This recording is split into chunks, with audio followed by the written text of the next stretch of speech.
All right, you're asking for it, so here it is. Listen to this. I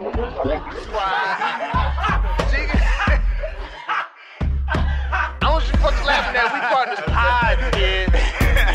You understand? We in here drinking, singing, singing, all that shit, dog. You sweating, getting wet, all that. All right, welcome to the 147th episode of the Drinking Partners Podcast. Wow, that was difficult to say. Yeah. And this is our Mel Blanc episode because number 47 is hard to find. And he's a hometown hero. And I think our guests are hometown heroes. At least I look at him as such. I am half of the hosting tandem, Ed Bailey. I'm joined as always with my co-host, Dave Bracey. Say what up to the people. What's good with you people? We are Drinking Partners. If you're looking for us, you can find us on epicastnetwork.com/partnerspod. You can find us on iTunes, Stitcher, Libsyn, and Google Play under Drinking Partners. You can find us on IG, Twitter, and Facebook at PartnersPod. 147 episodes, man. We've been asking y'all. We're going to continue to ask you, man. Please hop on iTunes, rate and review. That's how we know we're doing well. That's how we let others know that we're doing well. And that's how we continue to do well. So please, hop on iTunes, rate and review. Hey, you love us. You see us in public. You tell us you love us. We got the Joyces in the building. They love us. Shout out to the Joyces. Now just at the click of a button, tell the internet. Yeah. You know what I mean? Like, just let them know. Like, and as always, and we will say this every episode, in lieu of rates and reviews, we do take shots at Henny. Shout out to Car Guy DJ and the Conways for setting the trend. Yeah, I mean, and like the thing is, like on a real note though, like it's nice getting the feedback. You know what I mean, because we're really just in a room talking to each other. You know what I mean, like we don't have the same read and react that we have on stage as comedians. So you know, those rating reviews, they let us know what we're doing. So you know, appreciate that. Yeah, and shots of Henny. And shots of Henny. Or from my view, what's going on now? Like you could do that as well. Yeah. It's dope, man. Truth.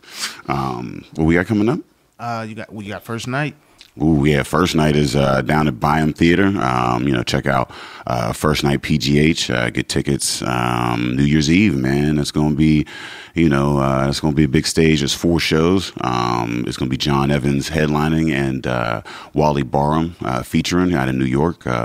Super great talent. And I mean, she came through the Pittsburgh Comedy Festival and had a standing ovation. Like she opened up the show and walked off stage with a standing ovation. So we're really excited to have her down there. So yeah, man, it's gonna be dope. Check that out. I was on it last year. Yeah, it's a ton of fun. Yeah, that's what I mean. It was because of y'all last year that they like, you know, they wanted to ramp it up again this year. So we're excited to, you know, do that. And like I said, check out tickets. First Night PGH. Yeah. And it's a good day in the building because we off that Hitchhiker. Yeah, shout out to Hitchhiker, man. Show mad love, right? Yeah, we went down there yesterday or whatever, and they've got a lot of good beers on tap. The Bane. It's not the bane of my existence. The Joyces are fans of the Bane. They brought it over, and I was like, what is this? It's an amazing beer. And then the Nowhere and Everywhere. That's another nice IPA that they got, double. It hits hard. So, shout out to them. They, you know, sent us home with some of the Barbarian when we're drinking now, and it's delicious. So yes, it is. I can attest. Yeah. So if you're down in Sharpsburg, I mean, holla at Andy. You know, always working. Always working, and shout out to them for just the new space and all that, man. It's really good to see people glow up. Like it's dope. Now we've seen this group before. Our guests. I'm telling you, man, it's a challenging episode to do. Yeah. This whole thing has been concentration. It's been a rough day. I don't know. Yeah. Yeah, but no, definitely hometown heroes, man, and just knowledgeable as hell. Like, yeah. Like just even sitting here before the podcast, I'm already blown away. So they took all my questions. But we got Patrick and Teresa Nightingale from Pittsburgh NORML in the building. Say what up to the people. Hello. Hello, everybody, and thank you very, very much for having us on and having the opportunity to talk about, marijuana. Yeah, everyone's got to like that. Yeah, I mean, you bring the conversation. Yeah. But it's edutainment, right? You know what I mean? Because, like, I love learning about what I'm putting in my body. You guys know it top to bottom and, like, the law surrounding it. I mean, it's an amazing duo. You know, at one point not too terribly long ago, the idea of having this conversation here in Pennsylvania would have been laughable. It's like, no, we're Pennsylvania. We can never get to that point. We're not moving forward with cannabis reform, but, we are, and the nation is. The entire conversation is changing right now, and it makes it very, very exciting to be able to come out and to talk about these issues without fear of being stigmatized at work or so on and so forth. It feels like the end of prohibition. Getting there, even here in Pennsylvania, which I used to call the hinterlands of cannabis reform. Even here, we're starting to understand it, and the message is getting through. Yeah, but we're nowhere close to the end of prohibition, though. Unfortunately, we still have so much work to do. Even right now, we have a decriminalization bill, that statewide one, that would match Philadelphia and Pittsburgh's ordinances, and Erie and a few other cities actually now in Pennsylvania that have joined along. And just the other day when they were having a hearing about heroin addiction and opiates, they brought up marijuana and they put it in the same class yet again. And a lot of the people that were saying that were actually supporters of the medical marijuana bill, and a bunch of conservatives in the middle of Pennsylvania. So what is the argument that they use to put marijuana in the same category as an opiate? Like, there's clearly, I don't know what data do they have to show? It's a Schedule I drug, unfortunately, still, even though we have legal states. The only thing that's allowing that is the Cole memo that came into effect during the Obama administration. So that's the only thing that's protecting us. If that went away tomorrow and Jeff Sessions had his way, we would all be back to where we were. Wow. Allow me to explain that in a little more detail. Yeah. First and foremost, it's Schedule I, and it's Schedule I accidentally. It's Schedule I because it was placed there temporarily, awaiting recommendations from the Schaefer Commission, which was chaired by former Pennsylvania governor, Republican Governor Raymond Schaefer. Nixon went to Schaefer and said, hey, you got to tell me where to put marijuana. Should it be Schedule 1, 2, 3, 4, or 5? It was temporarily placed in Schedule I. Raymond Schaefer and his commission went about their work, and they returned a recommendation that use, possession, and consumption of personal use or personal amounts of marijuana should be taxed and regulated like alcohol. And it's been Schedule I ever since. And that has allowed the DEA to simply dig its heels in and say, well, it's Schedule I, so therefore there is no accepted use. As long as it's Scheduled I, all evidence of medical use is meaningless because it's Schedule I. It's just they're locked in a Catch-22 style loop, because it is, and there's no way to challenge that thinking. And the DEA continues to this day to maintain that while marijuana may be slightly less bad than heroin, it should remain Schedule I, despite the fact that the United States government has a patent on marijuana for its antioxidant and neuroprotectant properties, a literal patent, and it continues to provide 9 ounces of marijuana every single month to Irvin Rosenfeld in Florida to treat his bone disorder. Yeah, he showed up. What? Yeah. Wait, so is people getting it from the government? Yeah, from the University of Mississippi, actually, and their weed is terrible. It's like full of mold and pesticides and like bugs and stuff. It's awful. So how much of a drain on taxpayers is this to persecute and house these prisoners and, of this, of weed users, the people who have a joint? Well, here in Pennsylvania, the Rand Corporation estimated that the annual cost of marijuana prohibition in terms of cops, courts, and corrections is between $200 and $300 million annually. So if we were to consider tax and regulate like Colorado, we would realize that level of savings and then add on to that the type of revenue that Colorado is generating. They're generating $130 to $140 million in tax revenue annually, and we have 3 times the population of Colorado. Yeah, and we have the largest elderly population in the United States behind Florida. We flip-flop back and forth with them. So we have tons of old people that could use it for glaucoma, arthritis, and various other ailments, but here we are. So how do you regulate it? How do you bring it to the people without squeezing out the people that have kept it going for so long? Because like in some, it's very concentrated, even to get the licenses, you're talking about, a few mil. you know, and like there's not a lot of folks that can like, you know, get that capital up front. So then how do you bring it to the people? Well, that's very difficult right now, and that's a very challenging question that advocates have brought as this industry starts to steamroll across legal states. One of the things that have gotten legislators and voters to accept cannabis reform is viewing it in a regulated system, a system that can generate tax revenue, a system that can, at least in their minds, ensure that it doesn't get in the hands of minors, a system that makes sure that there are limits in the ability of the black market to continue to survive. So in a very real sense, coming to our legislators and saying, look, we can put a highly regulated system in place. Therefore, that will answer all of your concerns. However, this highly regulated system is going to eliminate home grow. It's going to eliminate mom and pop style shops. It's going to pave the way for a regulated industry. So, it's almost like damned if you do or damned if you don't. But my thought is whatever makes sure that my clients no longer get charged with, misdemeanors for this or felonies for that. That's the direction that I want to move in. Sometimes, however, that is not going to be either, affordable or friendly on, the grassroots level like it should be.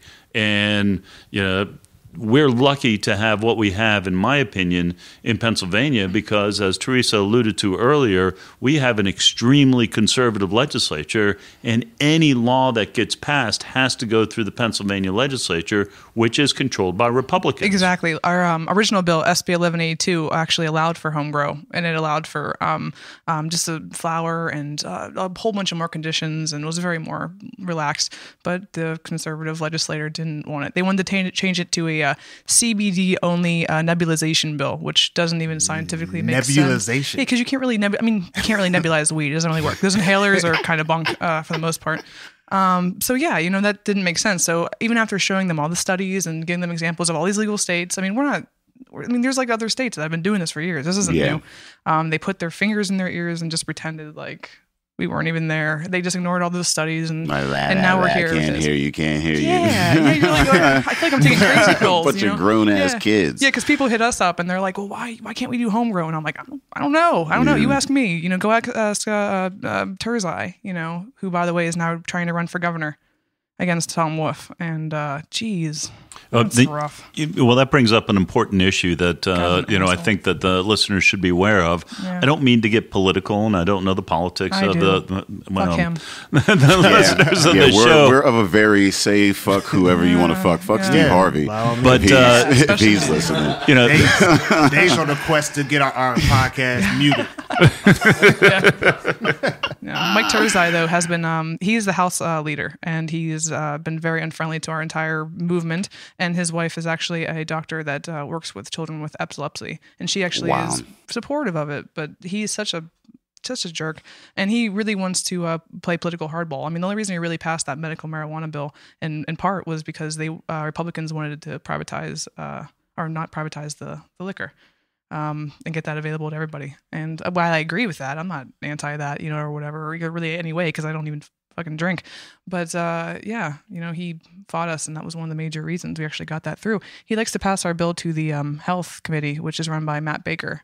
And Matt Baker is a big prohibitionist, and he hates our bill. The fact that we even got medical passed is insane, considering it went to him first, and we had to get it kicked out, and it was a whole thing. So, what we saw in New Jersey over the past 8 years under Chris Christie was if you have an executive, a governor who is hostile to the program, they can really, really make it difficult for the program to take root or and even to a House thrive. Leader. Because Tom Wolf is very, very supportive, and he's not king. People will complain to Tom Wolf, why isn't it illegal? Why didn't you sign this? Why didn't you make it this way? He can't do that. He can't just overturn stuff and just make his own laws. That wouldn't work. Imagine how that would sound. Yeah, man. Very Trumpish. Come on, you can't do that. You know what I mean? He's not a jerk. So he's or as big of a jerk. Yeah. So Tom Wolf's not perfect by any means, but in my opinion, he's been very supportive of our bill, and I think that he's a cancer survivor himself. He knows what's up. Yeah. Yeah. Yeah, I don't want to say that a Tom Wolf victory is necessarily critical to the success of the medical marijuana movement, but it wouldn't hurt.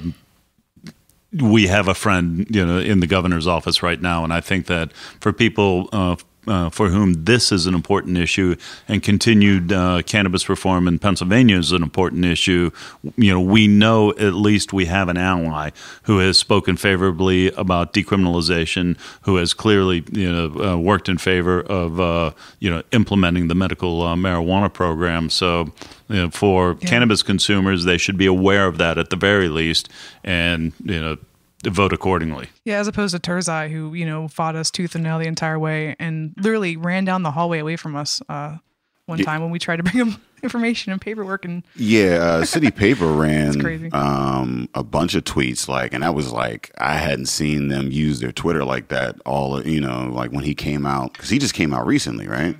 Yeah, they ran about 12 tweets on some wild, his history is just crazy as fuck. He doesn't seem like a guy I'd like in office. You know what I mean? So, well, relative to this particular issue, I would submit that his track record demonstrates he would be hostile to cannabis reform. Yeah. So there. Yeah, and humanity.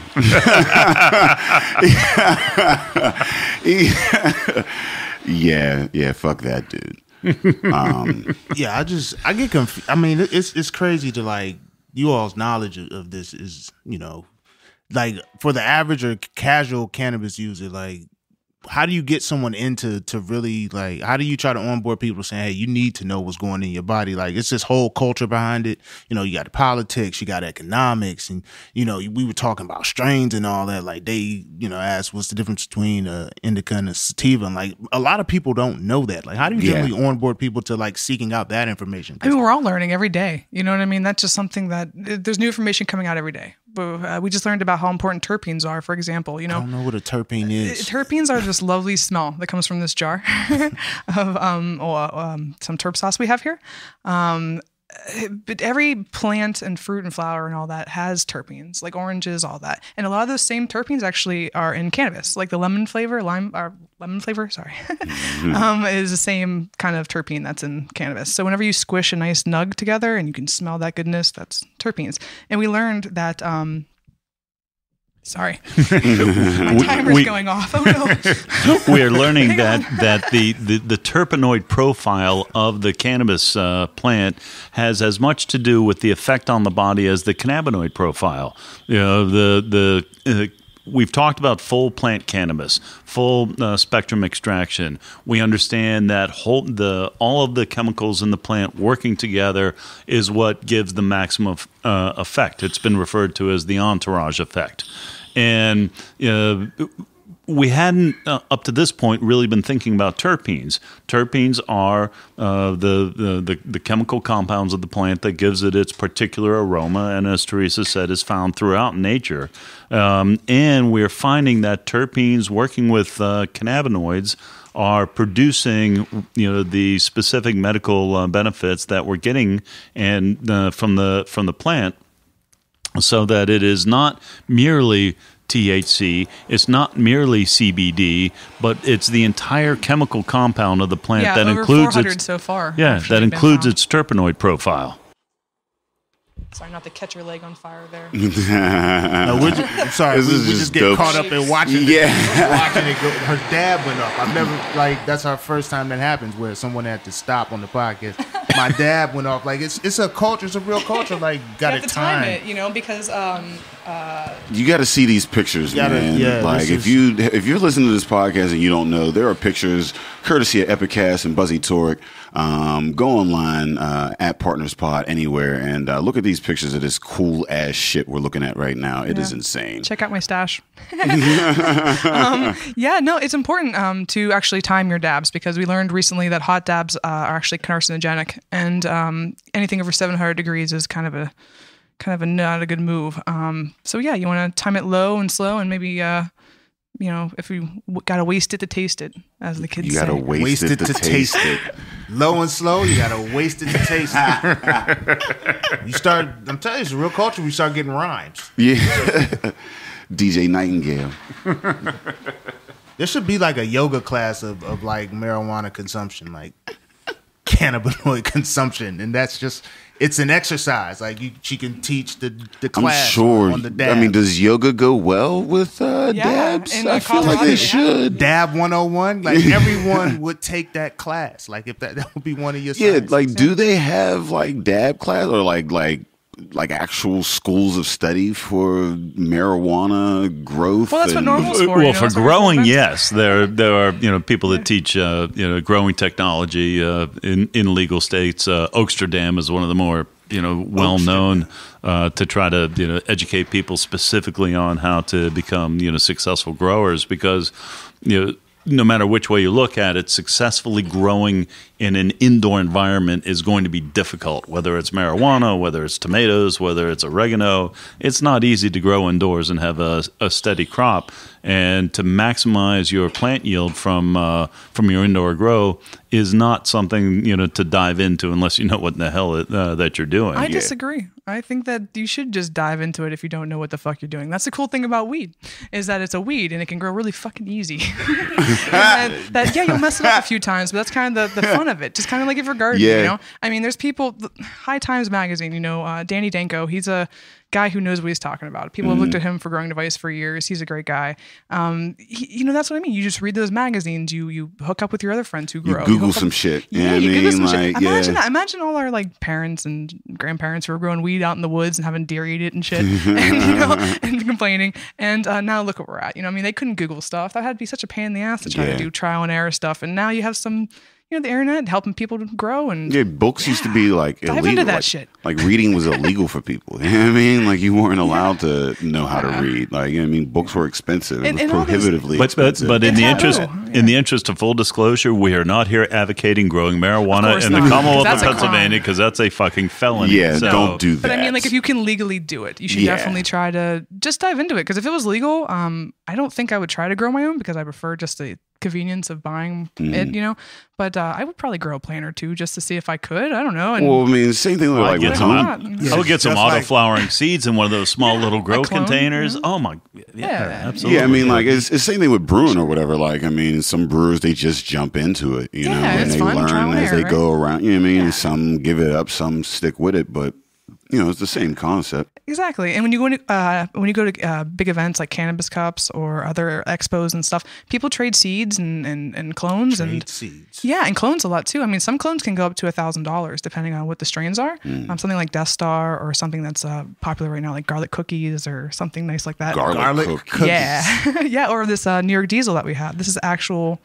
So from what original guys. What is a New York Diesel? Just a strain that's been around for years, and it's a lot of weed strains actually aren't what they say they are. I mean, because at this point, how would you tell? There's not a lot of legal states. There's not a lot of medicinal. If someone tells you that you have New York Diesel, you're like, sure, I guess I do. That's thanks. Yeah, sure. And sometimes you can tell stuff, but most of the time, most people are novices. So one of my good friends was teaching me all about phenotypes and about how they've actually started to test all these strains that people say that they have, and they're actually pulling them all apart, the real from the fake, and actually getting like these strains in order. Ancestry.com for weed. Yes. This is a culture for real. They got an Ancestry.com. Because it's money at this point too, like we were talking about. If someone says that I made this strain by crossing these 6 things together, and some guy shows up and says he has it in Maine, well, fuck that guy. He owes me money, right? I mean, because you can't be stealing my strains, especially if this is your life, this is your money. Yeah, Better Business Bureau. Well, and that's part of the issue with regulation and taxation. If you're in a free for all unregulated marketplace, those people lose their strains, they lose their technology or their interest in that. Is that good? Is that bad? We don't know. This is an emerging marketplace. So, there's an example, however, of where intellectual property protection would protect somebody from, relative to their proprietary strain. Imagine calling the police on someone because they stole your weed strain, or or your weed, or whatever. Or suing someone in court because they did that. Everyone's taking you seriously. It's crazy. Yeah, I mean, you figure that's Monsanto. Like, everybody has patents on there, and their products. So, makes sense. It's crazy, like just listening to it and how everything builds and how like it would structure or construct some sort of like economy and things like that. It's almost like y'all play Sims in real life, like with weed. Like they're seeing it from the ground up. They're building this empire. Like they got to know the legislation. You're talking about like, all right, you know, if it becomes legal now, we got to have some sort of like product testing or something to just say where's the quality at? Is it absolutely? You know Speaking of November, you know, we're in the nice month of November. They call it Moldvember. Because of that reason, a lot of people's weed has been sitting around for a little bit. It's a little bit moldy. Mold is a real problem in the industry, and a lot of times it'll start coming this way to, you know, East Coast and other places that don't have as good quality weed. For example, you know, the wildfires that were just happening over in Cali a few months ago. Remember, it was a big deal. A lot of the weed was tainted, and people were online trying to figure out ways they could fix it, you know, by running it through certain washes and this and that. That's not legit. You know what I mean? Could you imagine any other industry that did that? Yeah. Could you imagine if your beer did that? Like, oh, this was contaminated, but hey, we ran it through a thing. So it's cool, right? ran it through a Brita. Yeah. No thanks. You know? It's all good. Yeah, but you know, the black market exists because the government won't get off their asses and actually regulate this, and so now here we are. You know, we have this situation where we don't know where it always comes from. Yeah. And accurate testing is critical, and unfortunately, there is corruption in that industry as well, where you know growers will pay labs, you know, to falsify results so they don't lose a crop, or and different labs have different results. So who are you going to take your product to? The lab that always gives you that high THC score, or the one that's testing you actually accurately and giving you a low score? You know, it's all it's shady. And in Michigan, they actually have to seal their products in different ways because people are actually taking wax out of the products packets and putting it in different wax packets, and trying to pass it off as their own when their own product was shit. Could you imagine that? Like, again, other products, you know what I mean? Opening up your beer and it's not what it says it is. That's crazy. Yeah. So again, you know, it harkens back to that. You know, do we want a well-regulated industry or an industry where everyone can, you know, have a home grow? It's, you know, there are challenging questions moving forward. I think you can, even if you didn't have home grow and it was fully regulated, I think there's a way that you can put jobs back into the communities as a result of this industry. Oh, 100%. You know what I mean? Like, you know, and build programs around that, you know, and like I said, in that way you're bringing it to the people, you know, if the community itself is being enriched, you know, by that presence. I mean, it definitely is. In McKeesport, they're putting a dispensary, for example. You know, that's a place that cultivation needs jobs. Facility. Yeah, I mean, my bad again. Hi. But yeah, I'm sorry. But yeah, no, that's important. You know, that community needs that. And they were just having a fair for jobs, and so many people were lined up, you know, and all kind of people too, you know, old, young, I mean, women. That's what we need. Yeah. We need more diversity in that stuff, especially because the war on drugs is racist as hell. We all know that. That's the whole deal that we didn't get to mention that part after the whole Nixon and Raymond Schaefer Act thing. Yeah, I mean, the nice thing about our medical marijuana bills, we had a stipulation in there that the companies actually had to hire from the community and hire minorities and add, and not just like the token guy working behind the counter. I'm talking they had to be investors and people that are actually going to make money because they deserve to. I mean, the war on drugs, what the hell, you know, it has affected the black community more than anybody. I'm sorry, I like what's going on around here. But, you know, and she's exactly right. The ACLU just published a report that, you know, reaffirmed, even here in Pennsylvania, where we have decriminalization in Philadelphia, and decriminalization really hasn't taken hold here in Pittsburgh, and I'll address that in just a second. But despite that, we still have a tremendous disparity, 5-1, 6-1 in terms of, you know, black versus white, minority versus Caucasian, despite, you know, similar rates of usage. And that in and of itself, that statistic should scream for reform. If we're having such a disproportionate impact, you know, in our you know, communities, you know, relative to equal rates of usage, then let's stop enforcing this. You know, we are really having a you know, disproportionate effect on those particular communities, and that has, you know, that resonates in Pittsburgh, that resonates in Philadelphia. We need that to take hold for statewide decriminalization right now, and hopefully it doesn't once again die in committee. Speaking of that, though, back to the community thing too, with the Black community, it's really hurting families, and that's what I do with the Normal Women's Alliance. I focus on women and family issues and stuff, and it's bad enough that as a white woman, I have to deal with the CYF coming to my house when my ex-husband called. You know what I mean? That lady was pretty damn nice to me, considering. You know what I mean? I don't necessarily think that necessarily went the same way, depending on who I was or what the situation was. Let's be real. I was in Highland Park. I was in a very nice house. Yeah. My husband's a lawyer. You know what I mean? I didn't have my stuff out or anything too. I mean, I will say that. But do you know what I mean? Like that could have gone very differently. I knew what to do. I knew what to tell that woman. If you're someone who doesn't know, and a lot of people, they're afraid of the police, as they should be sometimes. When they come, the police ask, how do you smoke marijuana? I smell marijuana. You might say yes. Yes, I do. I do, but I don't do it around my kid. I'm being honest with you. I don't want to go to jail. I don't want, my life be ruined. And that's all it takes. Now they know you smoke weed, and now they put you in the same category as the opiate addiction addict crazy, or whatever. Man. And whenever I went through my divorce, my ex-husband tried to use it against me, and I had to quit cold turkey and stop smoking weed, which again sucks, but isn't the hardest thing to do because it's just weed, And I did, and they wanted me. My lawyer was like, maybe you should find some addiction classes for to prove to the courts that you're really gung ho about this, because that's what they usually do. You got to do the posturing. You got to do all that shit. Wait.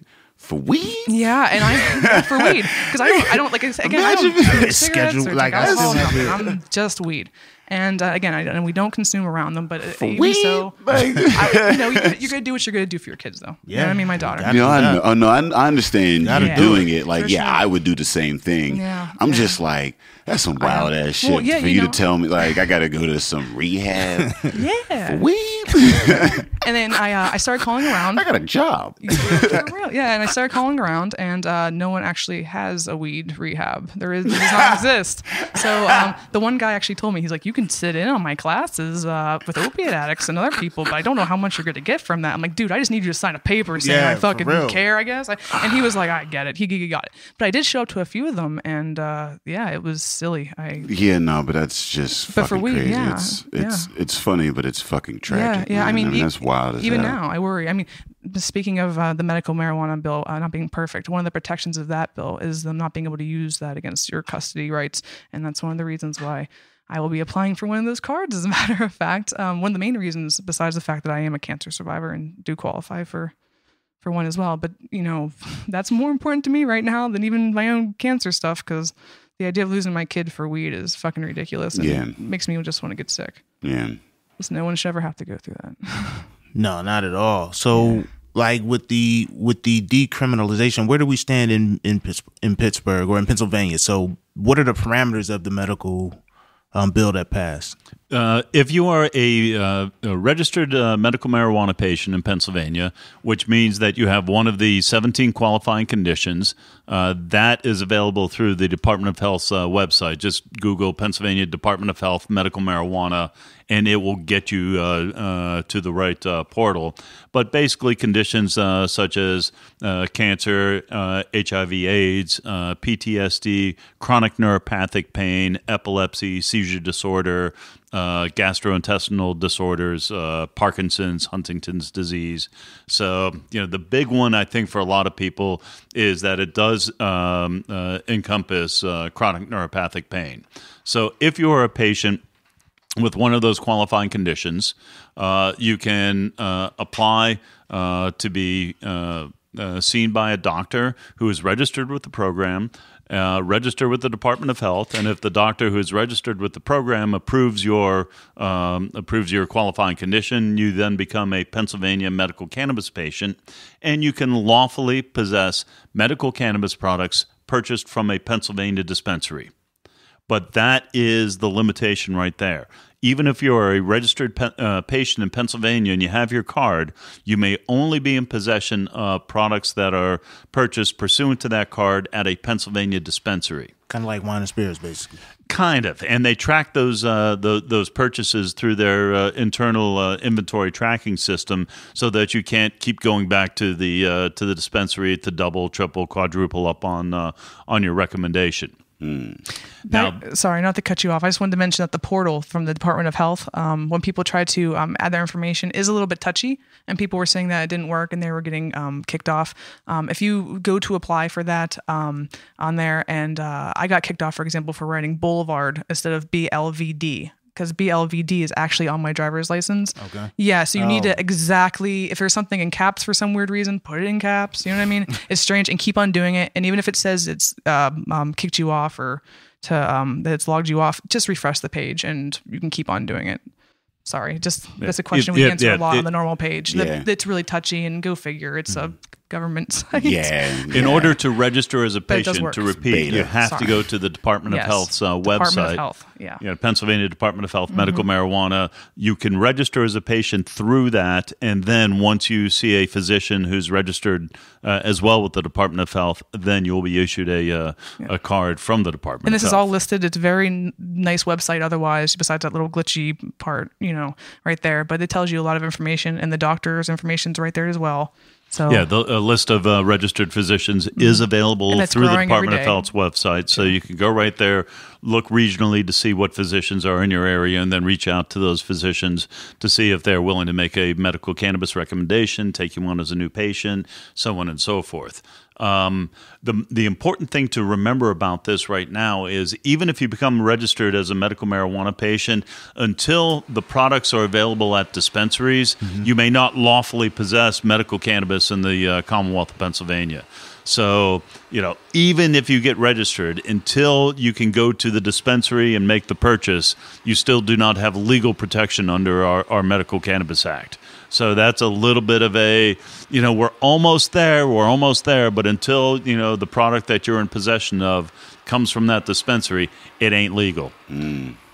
And how long do they think before they get a dispensary? Like how long, what's the time or expectation on that? Well, Cresco Yeltra just started growing plants at their facility in Brookville. Okay. Let's assume a 16-week grow cycle and another 2 weeks of curing and processing, and then assuming that first rip of those plants is 100% ready to go to be processed into medical cannabis products, then they process it, package it, and ship it out to dispensaries. So that to me sounds like it's a good 5 or 6 month, door-to-door endeavor. And they just got their plants growing a couple of weeks ago. So I don't think we're going to see dispensaries with products on the shelves before March or April of 2018. Okay. Ain't that. I mean, it's progress. Like it's got to spring. It's got to feel. Summer, all summer 18. Yeah, they line it up. Well, we line up the calendars. So he's setting his summer up right now. Like, all right, it's gonna be available now. We're gonna put this to the side. The window. Does the bill? I guess does it legislate like any type of form or how they offer it? And yes, it does. Okay. Right now, Act 16 sets forth that a medical marijuana product is either an oil, a tincture, a topical, pill form, or a form that may be vaporized or nebulized. So whatever the hell that means. Yeah, exactly. So number one, what is nebulized? Is that shit? That's the shit from Men in Black. Hang on, let me break it down. Let me break it down for a second. We have oil. Oil is not further defined. So in my opinion, oil includes hash oil cartridges that are becoming more and more popular right now, the liquid cartridges, the little vape pens. Yeah. It also, in my opinion, includes shatter, butter, and even full extract terp sauce. Yes. So I do not believe that there's any limitation, at least at the moment. Full extract terp sauce. I don't know, man. That's the medical terminology. What did you just say? You can't just like slide that in and just keep going to the layman to me. What is that? Well, there's all kind of different kind of oil extracts right here, like in front of us. The terp sauce right here, it's super wet. It's sandy looking, kind of light yellow. It is BHO, butane hash oil. It has gone through a closed loop extractor system at a high temperature, which is why it's very high in THCA, which is that Gives you a kind of a speedy high, that energetic. You know what I'm talking about? Yeah, you feel it. The nice heady. Yeah, it's like productive. Yeah, but I'm sure like the CBD and other things that are usually combusted at a lower temperature are probably not as in there as much, or even in there at all, maybe depending on the temperature.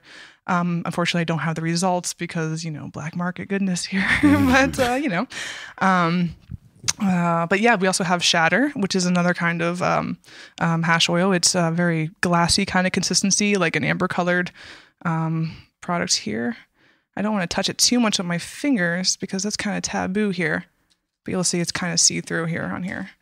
Whenever you touch hash oil with your fingers, you're leaving behind skin cells behind, and oil is on it, and that's not good. No one wants to dab your skin cells. That's disgusting.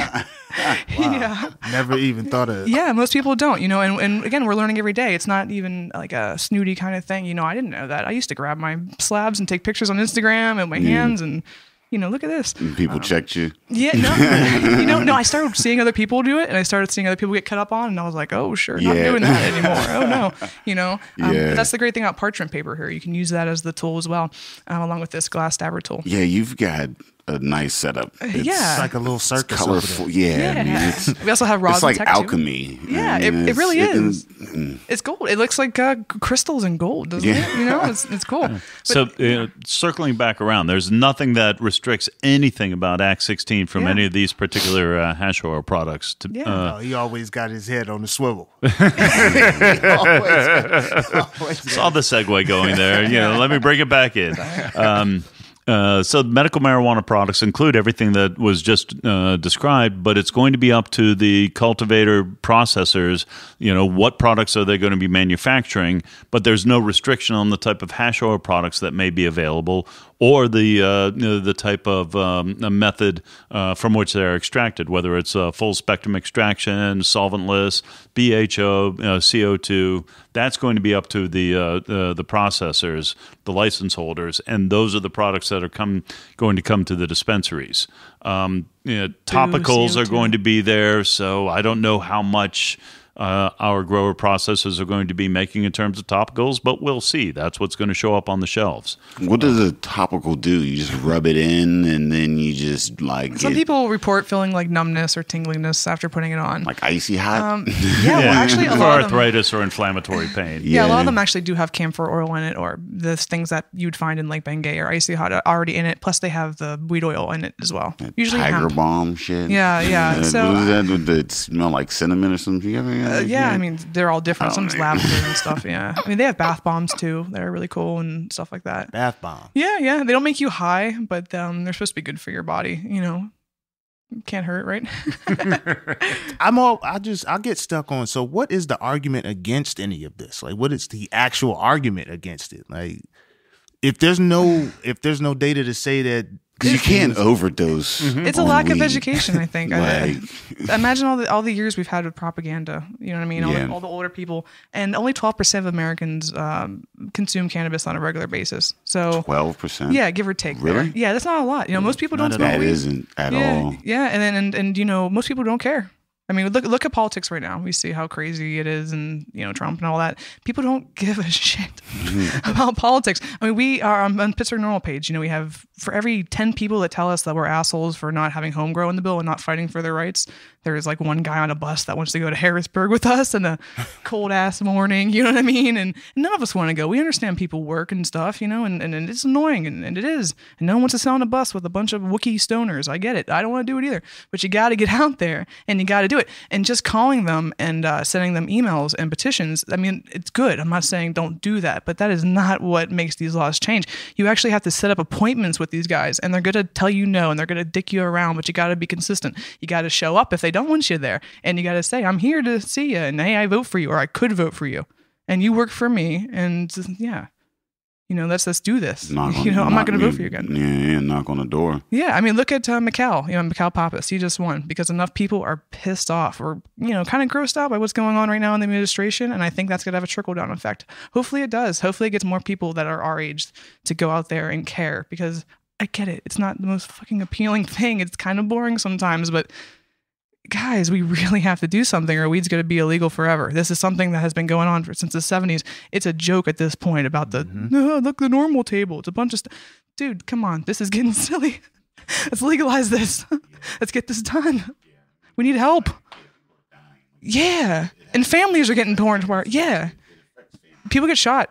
Like, people get shot selling, like, dime bags and stuff because they have to interact with the police. You know, people are losing their kids. Yeah. People are losing their husbands to jail sentences. Most of your cases are small amount, you know, or smaller amount or small people just selling a selling You know what I mean? That's ridiculous. Well, none of those people are going to jail, to be fair. No, so, but it's still messing with their lives and it's messing with their job opportunities and stuff. And it's putting people in a, cops it's are making killing them stuck. people in the streets because they smell marijuana Yeah, smoke. what the hell is that? Yeah, probable Like, cause. Because we really, Patrick and I are the most boring fucking people you will ever meet. This is the highlight of our week. When we go home, we deal with our kids. And when our kids aren't there and we smoke a little weed, I play Xbox and read comic books and he watches Games of Thrones and we chill. Yeah. Like, come on. We don't even go out to like bars and other crazy stuff. We don't go out. We don't drive like this.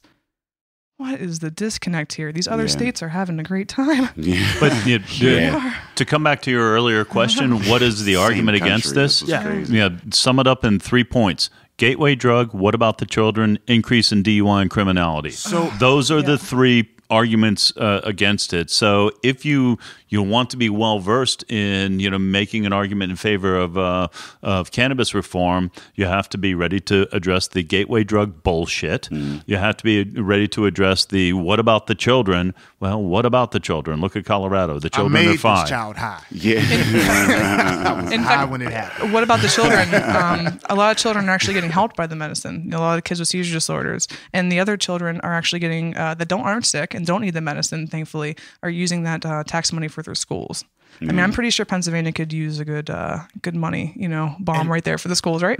That's what confuses me. Like, it just seems like there's, even if you don't even think about just the practical use, like the advantage of that, the money it'll create, you would think people we're gonna legalize casinos for that. Like, it's going to create money instead of make it up. Like, I don't understand the gateway drug like argument from a legal standpoint. Like, what do you mean? Like, how do you legally tie this to this? Like, it's not even. I mean, they don't even have to do it legally. It's just the minds of the people, and that's the thing about like this planet is that we have to share it with uneducated people. So I mean, like as long as they're uneducated, it's just the boogeyman it's shit. A big cycle, and they'll vote like that. That's you know what I mean. Like so, that's how it is. Like there's no data to back that up.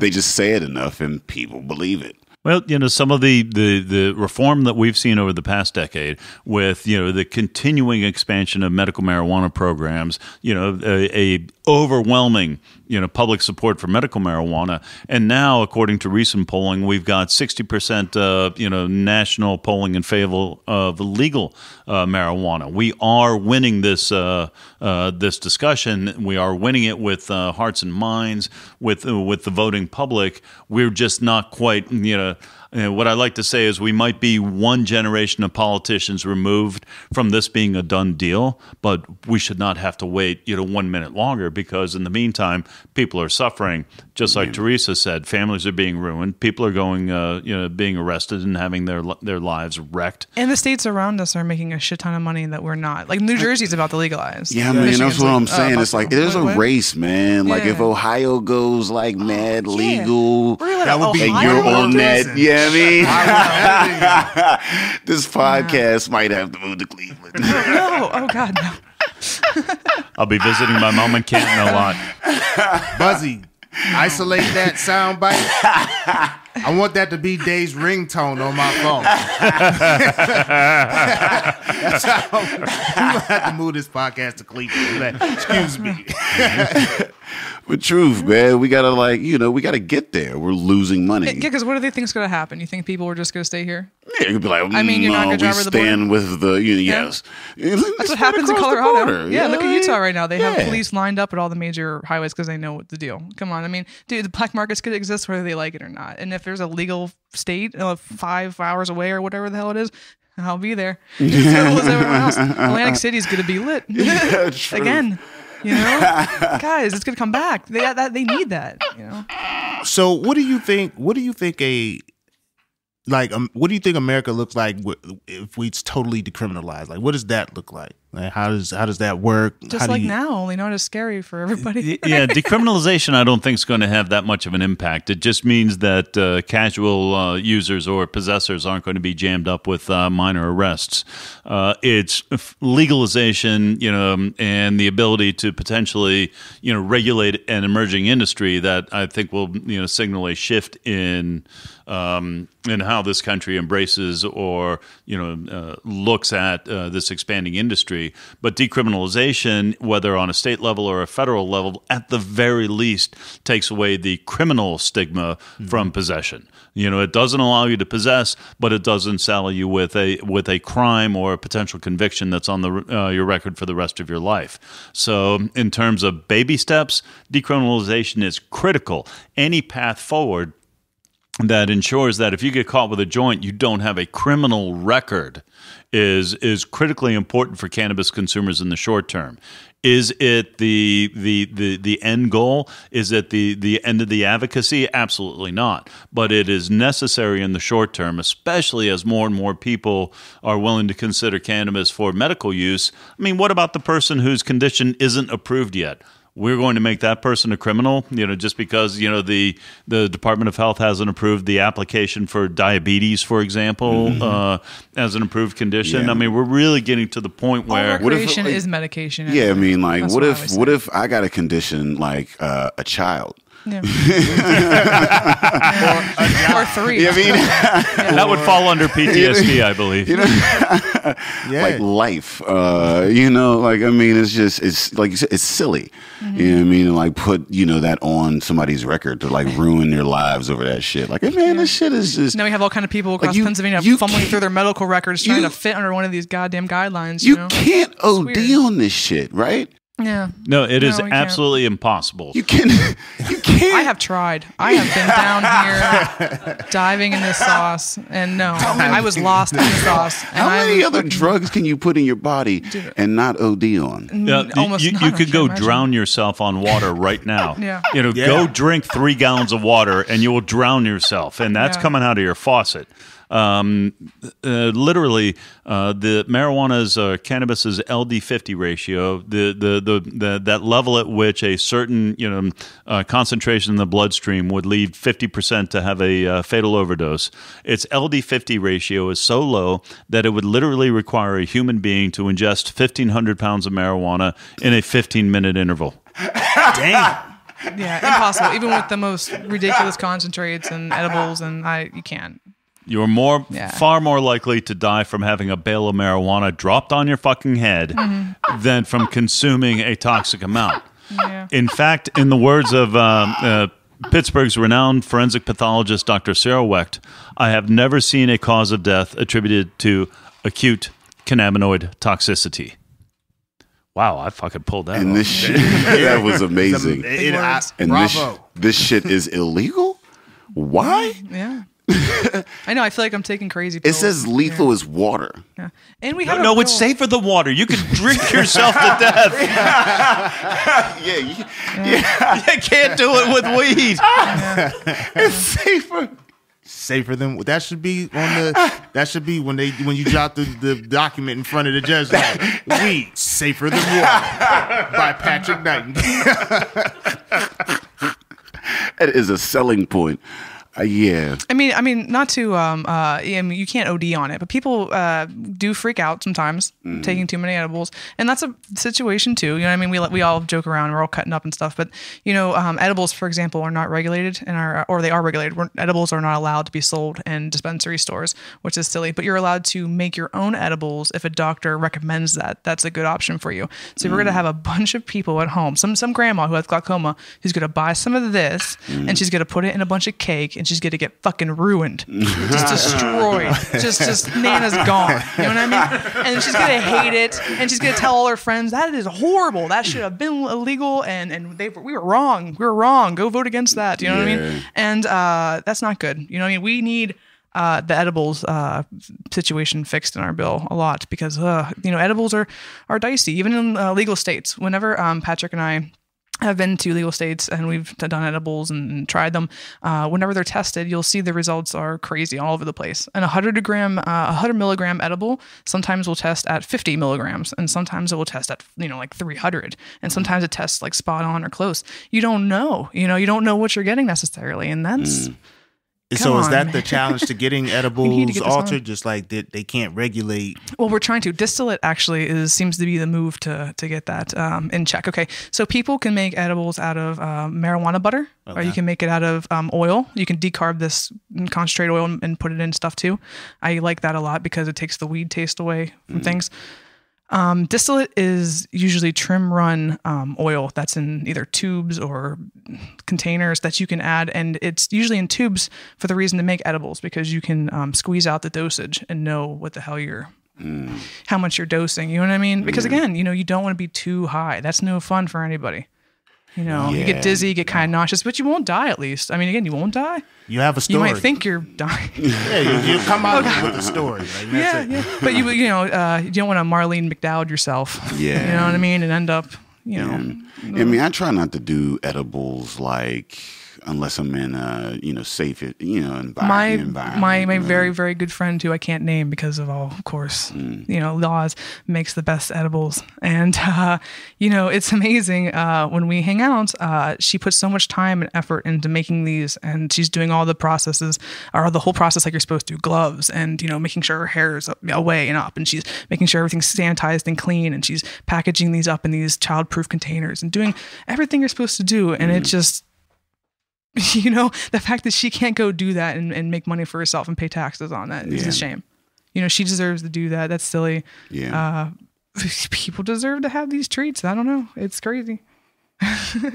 Other people are making money. But what is permitted under Act 16, not edibles, but pill form. So, I don't know if that's going to, I don't think it's going to open up any type of additional marketplace, but at least it's something that's in an edible form. Yeah, and that's about it. That and tinctures. What is a tincture? Is that the alcohol mix? Alcohol or glycerin based, but it's cannabis extracted into that type of dropper form that has a concentrated dose that you can administer orally, sublingually. I feel like old heads really like it a lot, more than younger people. And I feel like with those vaporizer pens too, I don't know. Some people disagree with me. A lot of people probably will, but I don't like those very much because they're made with CO2 concentrate, and CO2 oil is usually heated up very, very high, and it destroys all the terpenes, and they have to re-add terpenes, and that's why a lot of times vaporizer pens will taste like shit, like additives. They'll add like cherry or bubblegum or whatever. Because they need to cover up the fact that it doesn't taste like anything else. Yeah. I mean, I don't know how good that is for you either. Yeah, I don't know. Yeah, that added flavor. Like I'm always kind of like, what is it that I'm like inhaling right now? Well, popcorn lung is a real problem, and a lot of not a lot. Some pen companies will use coconut oil as well in their pens, and that will actually give you lipid pneumonia, which is fatty. Like it's too heavy to exit your lungs or something like that, and it gets you really ill. So, yeah, I don't know. They're nice because they're low key and they're easy to smoke around. Again, if you have kids or need to be out and about, they're nice to have. But they don't get you super high, and I believe that's because of those terpenes. I'm not a weed scientist. I don't fucking know. You're not a weed scientist? You going to say that at the end of this episode? No, I know a lot. I've been sitting here. I've been dumbfounded this entire time. You're not one. I need to meet a weed scientist. Like, I speaking a whole different language. Well, you notice it. If you're a regular cannabis consumer, or even someone who sometimes consumes, when you smoke dab, or when you take some dabs, and then you smoke some flower, or you take an edible, all three of those things hit you differently. Yeah. And edibles hit you differently because it has to be absorbed through your blood, your liver. It's a body high. Yeah, and it gets you different. That's I think the most intense high you can have. That's like natural Xanax or some shit like that. That shit will get you relaxed into your couch and you're not going anywhere. Don't drive on that shit. It lasts for a few hours. Exactly, it can. for my birthday, I had 1,000 milligram edible made for me, and I just disappeared into our couch, and there was no kids or anything around. It was, it was me time, mommy time, and I was good to play Xbox and stuff. So I got snacks out, and I just ignored it all. It was great. But yeah, I had a good night's sleep, and that was it. Next day, I woke up and it was fine. But that the reason I think though is that when you smoke all those different things though, or consume them different ways, you have the full plant experience, the entourage effect that Patrick was talking about. Nothing will ever beat that flower, when you consume that. Yeah, flower is... Gets you high. Different way. It's something about it. And like even the way you smoke the flower, like, I mean, a blunt is so much different. It's a ritual than, like, in a bowl. Yeah, the ritual part of blunts. Like, that's why people still smoke blunts. There's nothing to say that it's better. It's just the process of doing it. That's how you came up doing it, like, sometimes. And it's, with a bowl, it's more regulated. Like, hit that bit. Like, with a blunt, I think What does your bowl look like? I can fit like a gram in there. Is it glass though? Yeah, it's glass. Nice, good, okay. Yeah. I judge everyone on their choices when it comes to smoking like that. If you're smoking out of metal, I judge you harshly.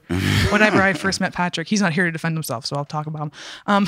Whenever I first started dating him, he was smoking out of a metal pipe. Yeah, I was like, how in the hell is a guy who runs NORML, smoking out of a metal pipe? You're gonna get cancer. I get the Alzheimer. The tumor is growing in your head as we speak. Like, please stop.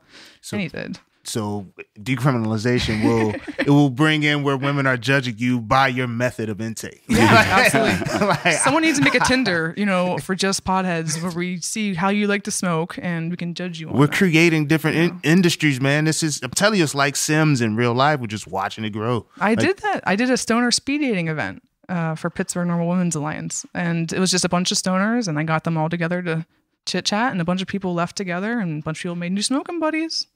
It was weird. It was very successful. I thought it was going to be a sausage fest of a bunch of dudes just showing up like, hey. No, actually, there was pretty split, 50-50. A lot of women were actually excited to come out and find a partner to smoke. If you don't drink a lot or smoke weed mostly, then it's kind of hard to find someone who doesn't judge you for that. Yeah. People think you're fucked up sometimes because you have to smoke before we go out somewhere, or you don't have to be high to go out to a restaurant, but I want to be. Yeah. You don't have a problem for that. Yeah. Yeah, the meals. The meals. Or, Exactly. Yeah, I like weed. I'm not an addict because I smoke weed. If I'm gonna go see a comic book movie, Come on. Anything with special effects. Yeah. I wanted to jump off the screen. Yeah.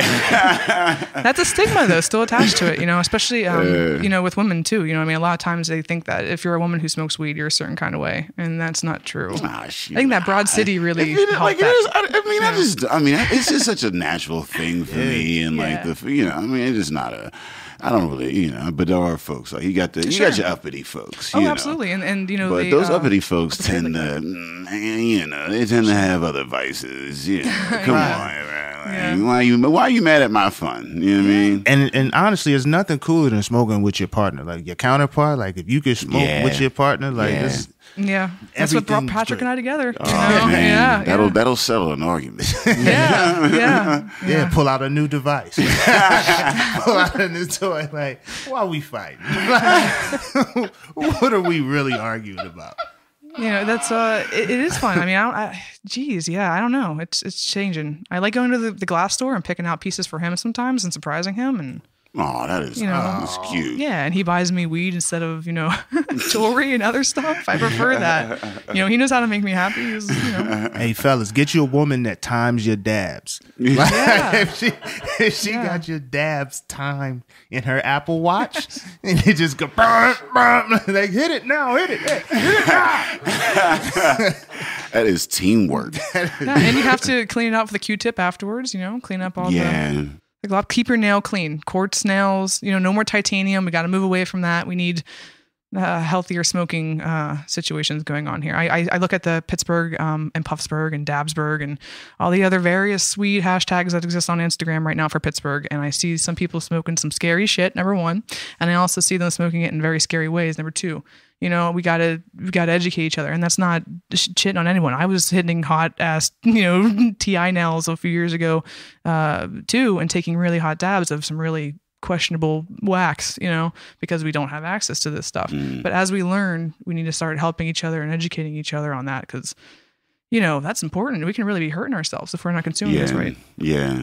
I mean, I don't know if motherfucking popcorn lung, fuck that shit. I'm like, what? That's not even. I didn't know I signed up for that. I have cancer. You know what I mean? I'm not trying to get cancer again because I'm smoking weed.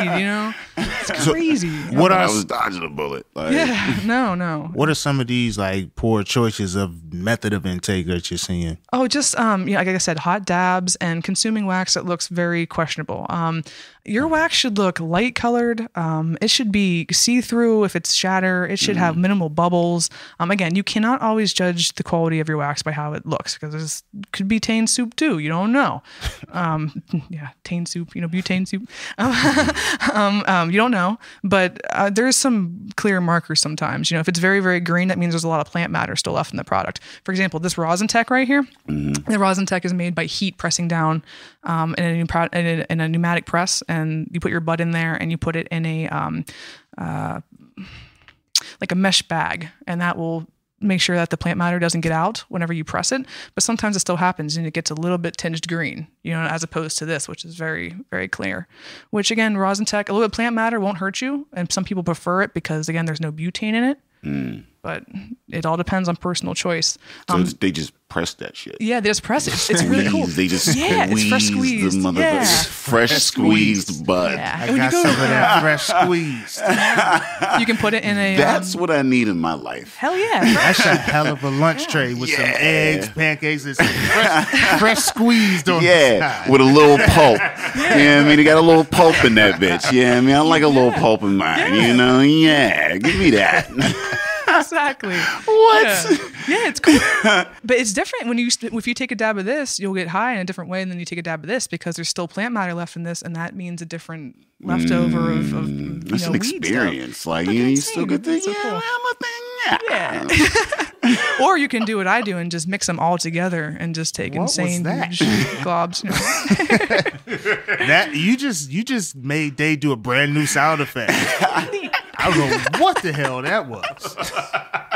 It's the sauce. It's the sauce. You got too much sauce. Yeah, you can never have too much sauce. No, we just discussed that. Yeah. I'm like, come on.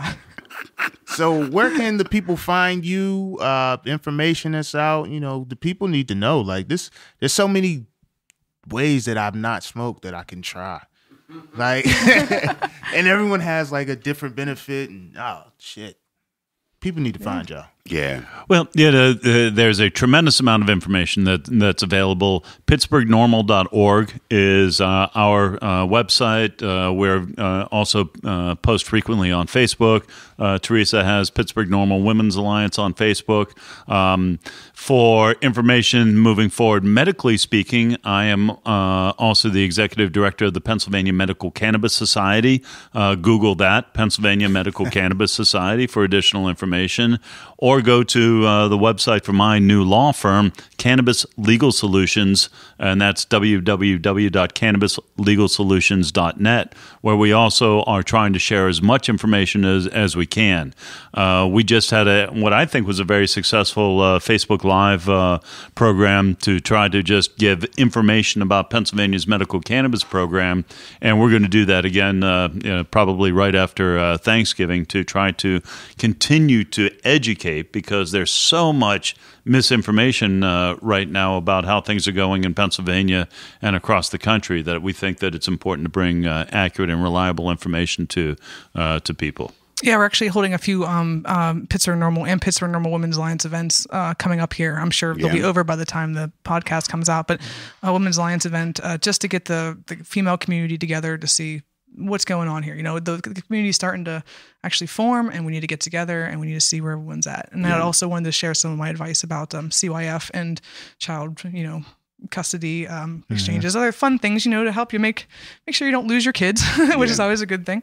Yikes. That's very important to most people. Yeah. And then we're having a Pittsburgh Normal event too over at Black Forge, right around the corner over there.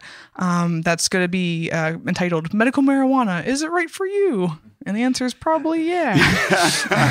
But we're just going to be educating people again, just like this kind of stuff. We're going to tell people the methods that you can consume, how to do them, some information like I just said. And then Patrick will be telling people more information about the laws and how to stay in the program. You guys have like a monthly meeting, Pittsburgh NORML?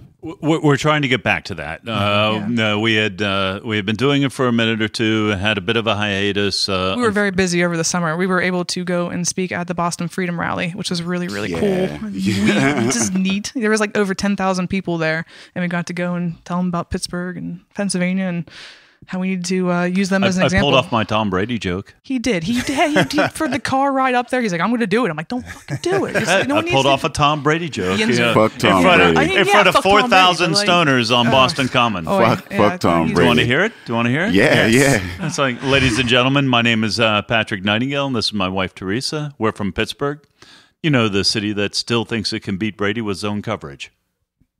And boom, they loved it. They loved it. Come on, guys. I feel good about it. Day is upset. You can't say anything negative about Steelers right to a Steeler fan. That's what I said. I was like, what the hell is it? He's like coming up here. We were in Boston. I said it to New England fans. That's why Day didn't feel. I enjoyed it. Day was like, fuck you. Nah, it's not even about the Steelers. It's just fuck Tom Brady. Yeah. And that's what she thought I was going to do. She's going to, Belichick or Deflategate or some shit. I'm like, oh, no, it's going to work. Trust me, it's going to work. Boom, and it worked. Fuck Tom Brady. That's the extent of my, comedic instincts, but it worked. Tom Brady for no reason. There was a lot of He's probably going to beat us in the playoffs this year. Debbie Downer over here. No. If history has any, statistically speaking, we'll lose. We're going to go out there with a fucking zone defense, and there you go. We'll lose in Boston. I mean, we've seen this before many times. Massachusetts is fully legal. No one can ever lose in Boston. There you go. There it is. There it is. Boom. Yeah. I'm telling you that the Boston Freedom Rally was one of the coolest experiences ever. To see the 10,000 people gather in an area and smoke weed out in the open and nothing bad happened. It's Boston police put it at 35,000. 35,000. There you go. I'm underestimating. And not one single arrest over a 3-day event. No fighting. I mean, plenty of weirdos scattered within it. Don't get me wrong, but like it was safe. It was nice. Anything that big. Yeah. But I miss the Philly smoke sessions. That's what I miss. The Philadelphia used to have a little community get together where people could smoke, and man, that was my favorite of all time. Pennsylvania weed community is the best weed community that I've experienced so far, and I'm not just saying that because I fucking live here. There's, we have a really cool people here, and all over this state we're so different that it's going to be really, really cool when this actually pops off. We have people in Lancaster who are smoking with the Amish and shit, out there. They've been growing for years. Do Amish people grow weed? I'm sure. Yeah, I'm sure they do. And not just them, but the folks in Lancaster, those guys, they're getting down on there. Those country guys, those Trump supporting guys, which otherwise I have nothing in common with, grow some really fire weed sometimes, guys. It's interesting. I mean, not as good as the people in the cities, and stuff, but it's just, but it's going to be interesting to see because, man, again, seeing Instagram and seeing everyone start to do stuff. It's horse-driven weed. Past the Dutchie. So, thank you. We want to thank you guys for coming out. Listeners, definitely. Can I drop my Instagram? Drop them all. It's kind of funny, Dan, actually. Music actually gave me my name. It's at Dabinatrix because I put people down with these dabs. It's DABINATRIX. So check me out. I constantly post about Pennsylvania and Pittsburgh weed information and like laws and stuff and pictures of hash and other fun stuff. Yeah, no, you're a fun follower. I like the NORML and that whole you guys. It's nice to see like your adventures and see you guys out there fighting. It's a dream come true. It really is. It's not perfect, and we still have so much more to fight for. And I'm sure even after we're fully legal, we'll still have to worry about people being assholes and trying to put us back to even before this time. But we're a good community and we can do it. And if we stick together and just keep on pressing these guys, we can do this. Yeah, definitely. Dave, let them know where they can find us. If you're looking for us, you can find us on epiccastnetwork.com/partnerspot. You can find us on iTunes. You can find us on you can find us on iTunes. There you go. Come on, fight through it. You can find us on iTunes, Libsyn, Stitcher, and Google Play under Drinking Partners. And you can find us on IG, Twitter, and Facebook at PartnersPod. Hey, what again? Thank the Nightingales for coming through. Pittsburgh's first family of Pittsburgh NORML. All the information. Great interview as always. Drinking Partners is the crew. Epicast is the family, and we out here.